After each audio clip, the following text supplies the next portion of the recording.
Thank you for joining us during this wonderful time. I'm going to tell you a tale of love and Christmas gifts.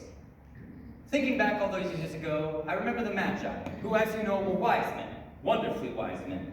They brought gifts to the Christ child, gold, frankincense, and myrrh. They were the first to give Christmas gifts. Our story begins on the morning of Christmas Eve. The year is 1951, and the place is New York City. This is Mr. James Dillingham Young. With such a rather big and important-sounding name, you would think he was a rather successful and wealthy gentleman. This, however, was not the case. For you see, Mr. James Dillingham Young only made $20 a week and could barely afford the dingy little apartment that he and his wife lived in. Speaking of which, there she is now. This is Della. She simply and lovingly refers to Mr. James Dillingham Young as Jim. Well, my love, I hate to say it, but it's time for me to get going. I still can't believe they're making you work on Christmas Eve. It just doesn't seem right. I know, sweetheart, but we could use the extra money, and I'll be back this evening. Here, put this on. It's cold out. Thank you, sweetheart. What would I do without you? Probably freeze to death. Oh no, not again. What I really need is a real watch chain. Oh well, the important thing is I still have my family heirloom. You know, my grandmother bought this for my grandfather. For their 50th wedding anniversary. What, have I told you that story before? Maybe a few times, but I don't mind. I know you love that watch, and I'm sorry you don't have something nice to attach it to. Someday, my love, someday. You better get going, dear. You look at that watch so often, you'd think you'd be better at keeping track of time. What, are you trying to get rid of me? Maybe. That's what I thought. I love you, and I'll see you tonight. I love you too.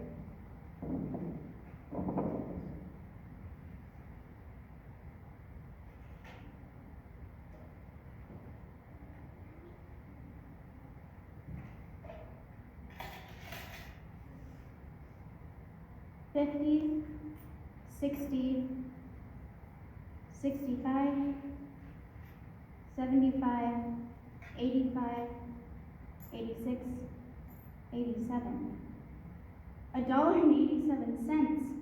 How is that possible? I worked so hard and all I have is $1.87. You don't mind I let myself in, Della dear? It's just that it's so cold out there. I couldn't wait for you to open the door. And the door wasn't locked. You really should lock your door, especially when you're home alone. I mean, anybody could come walking in. You know, I heard just the other day about this family who forgot to lock their door, and a crazy man came in, and he murdered them all.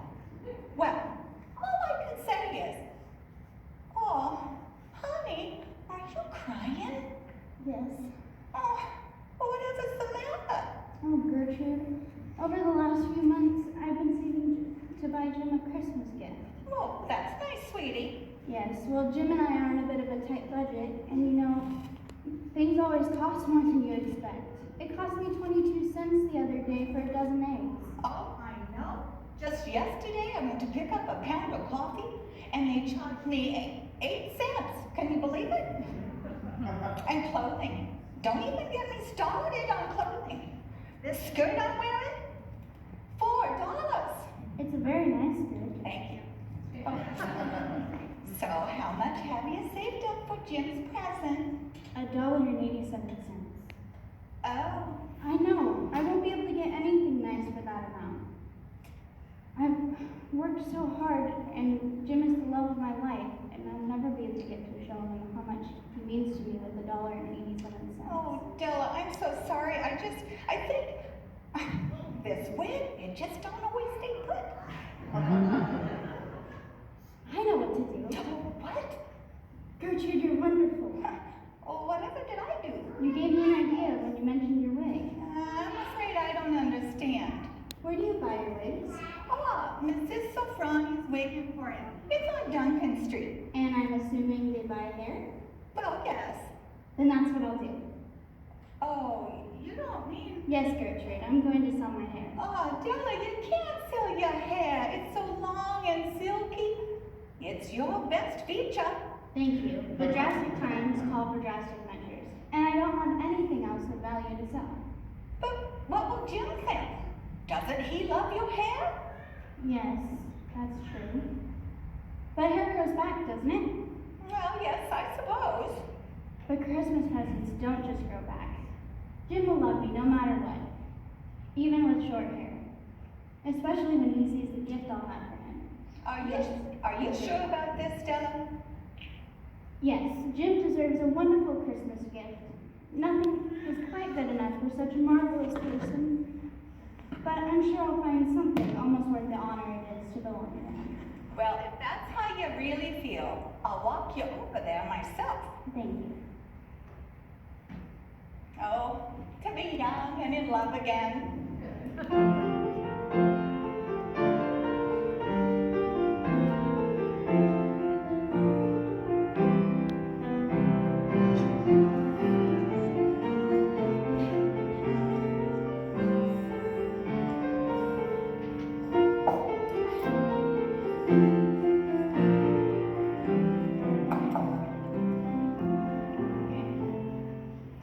Here we are, Mrs. Safrani's Wig Emporium. Thank you again, Gertrude. You're welcome. I hope everything turns out. You know, I'm gonna head home now. I gotta look after my cat. He doesn't like me to be gone too long. Are you gonna be all right here? I'll be just fine. All right then. Good luck. Gertrude, Yes. Merry Christmas. Aw, Merry Christmas. I'm sorry, I'm just getting ready to close. You'll have to come back after Christmas. Oh no, I'm sorry. I know you must want to close up and go home, but this is an emergency. I'm sure you'll be able to get by without a wig for 2 days. I'm not here to buy a wig. I'm here to sell my hair. That's very nice, but you still have to come back after Christmas. Please, I really need the money, and after Christmas it will be too late. I need to get a gift for my husband today. Oh, my goodness.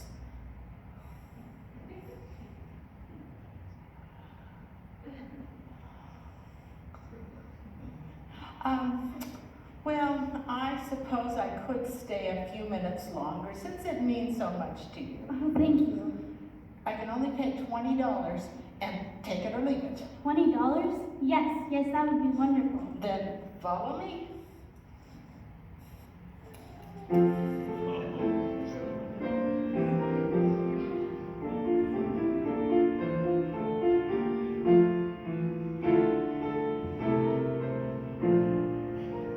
And, just like that, Della's beautiful hair was no more. She quickly left the Wig Emporium, careful to avoid any mirrors, and she made her way from one shop to another, looking for a gift for Jim.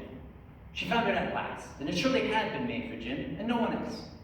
It was a gold watch chain, very simply made. Its value was in its rich, pure material.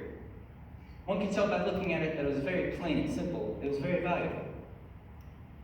It was perfect for that beautiful watch that Jim loved so much. As soon as she saw it, she knew that Jim must have it. It was like him, quietness and value. Jim and the chain both had quietness and value.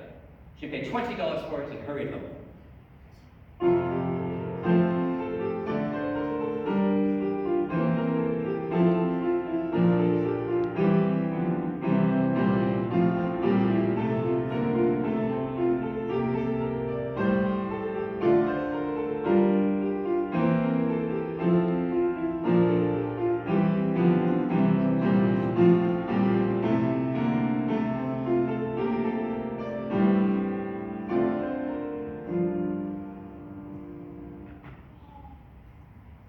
Come on, Della. Pull yourself together. Oh my. I hardly even recognize myself. Fine. Hair grows back. Hair grows back.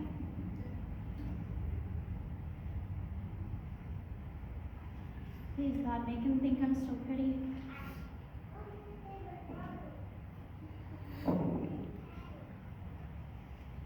Hello, darling.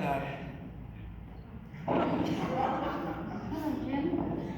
You may not have noticed, but I cut my hair. You see, I really wanted to buy you a nice Christmas gift, but all I had was $1.87. And you can't really buy anything nice for $1.87 now, can you? Anyway, the only thing of value that I had to sell was my hair. And you know that wig shop on Duncan Street? The woman there, Mrs. Fronny, she paid me $20 for my hair. the shop, but my hair grows fast, and it'll be back before you know it. Jim, please say something. You cut your hair? Yes. Your hair is gone? You don't have to look for it. I sold it. It's not here. Oh, Jim, you still love me without my hair, don't you? You'll surely love me when you see the haircut. My sweet Della, nothing as small as a haircut could ever make me love you. It's just, well, here, open this and you'll see why I reacted the way that I did. Oh, Jim. It's the beautiful hair combs I've been admiring for months. I would always walk by the shop and see them in the window. I never in a million years expected to own them, but I did love to look at them. Jim, what a wonderful and sweet husband you are. I'm glad you like them, though they won't be of much use to you for some time, I'm afraid. That's all right. I'll happily admire them while I wait for my hair to grow. It's your turn now. You must open your gift.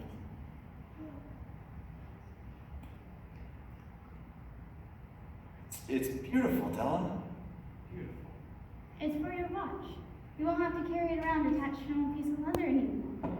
Take out your watch, darling. I want to see how they look together. My watch? Yes? Where is it, dear? I don't have it. What do you mean? You see, I too wanted to buy a special Christmas present today, so I sold the only thing of value that I had. No. Yes, I sold the watch so I could buy you those combs. Oh, Jim, your beautiful family heirloom. You love that watch more than anything. And that is where you are wrong, Della. You are what I love more than anything. I love you too. Merry Christmas, Della. Merry Christmas, Jim. As our story comes to a close, I will direct your attention once again to the Magi. Those wise men brought gifts to our Lord Jesus all those years ago. Being wise, their gifts were doubtless wise ones. And here I've told you a story of two people who may not seem so wise. Each sold the most valuable thing they had in order to buy a gift for the other.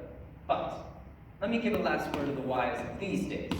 Of all who give gifts, these two were the wisest. And of all who follow their example, they are the wise ones. They are the Magi. Merry Christmas.